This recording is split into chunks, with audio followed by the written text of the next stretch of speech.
అందరికీ నమస్కారం అండి. పరమశివుడికి 3 సంఖ్యకి చాలా దగ్గర సంబంధం ఉంది.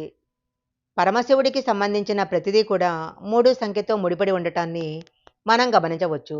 అసలు ఈ 3 సంఖ్య యొక్క ప్రత్యేకత ఏంటో ఈ వీడియోలో మనం తెలుసుకుందాము. సంఖ్యాశాస్త్రం ప్రకారము 3 సంఖ్య చాలా శుభప్రదమని అంటారు. 3 సంఖ్యకు అధిపతి అయిన బృహస్పతి విష్ణువును ఆరాధిస్తుంటాడు. అందుకే 3 సంఖ్య త్రిమూర్తుల స్వరూపం అని కూడా అంటారు. ఆధ్యాత్మిక గ్రంథాల ప్రకారమైతే ఒక రోజుకు 4 జాములుంటాయి. అందులో మూడో జాము అంటే సంధ్యా సమయము. ఈ కాలాన్నే ప్రదోష కాలం అని కూడా అంటారు.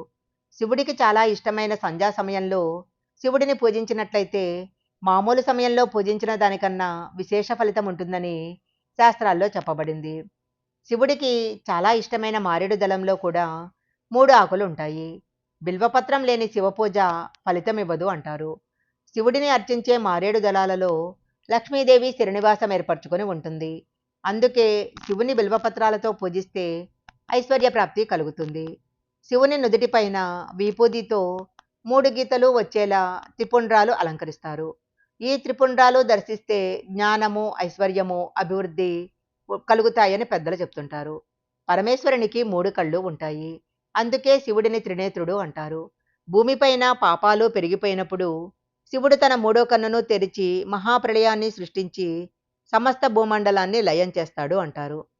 శివుడికి ఇష్టమైన ఆయుధము త్రిశూలము. త్రిశూలం 3 అంచులు ఉన్న ఏకైక ఆయుధము. త్రిశూలంలో ఆకాశము, భూమి, పాతాళం ఉన్నాయని సత్వ, తమో, రజో గుణాలకు ఈ త్రిశూలం తార్కాణము అంటారు. పరమశివుడికి 3 సంఖ్యకు ఉన్న అవినావభావ సంబంధాన్ని గురించి శివపురాణంలో చెప్పటం జరిగింది. శివపురాణంలోని కథ ప్రకారము పూర్వము 3 రాక్షసులు 3 ఎగిరే నగరాలు నిర్మించుకొని ప్రజలను నానా కష్టాలకు గురిచేయసాగారు. రాక్షసులు ఈ నగరాలకు త్రిపుర అని పేరు పెట్టారు. ఈ 3 నగరాలు వేరువేరు దిశల్లో ఎప్పుడూ ఎగురుతూ ఉండేవి. రాక్షసులు భూమిపైన బీభత్సం సృష్టించి ఎవరికీ చిక్కకుండా తమ నగరాలకు వెళ్ళిపోయేవారు.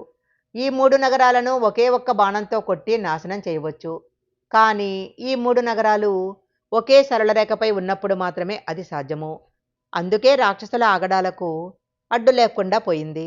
ఈ రాక్షసుల కారణంగా దేవతలు కూడా ఎన్నో బాధలు పడాల్సి వచ్చింది. ఈ త్రిపుర రాక్షసుల ఆగడాలు భరించలేక దేవతలు, మానవులు శివుడిని ఆశ్రయించారు. అప్పుడు మహేశ్వరుడు రాక్షసులపై యుద్ధానికి సిద్ధమయ్యాడు.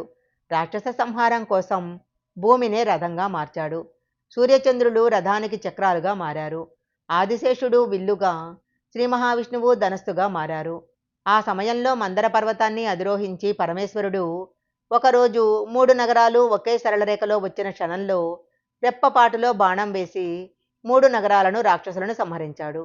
3 నగరాల భస్మరాశుల నుంచి భస్మం తీసుకొని శివుడు తన ఒళ్ళంతా పూసుకుంటాడు.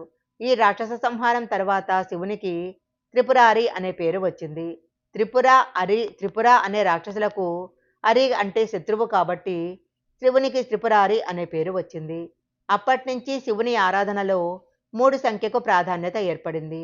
అందుకే త్రిదళం త్రిగుణాకారం త్రినేత్రం చ త్రియాయుధం త్రిజన్మ పాప సంహారం ఏకబిల్వం శివార్పణం.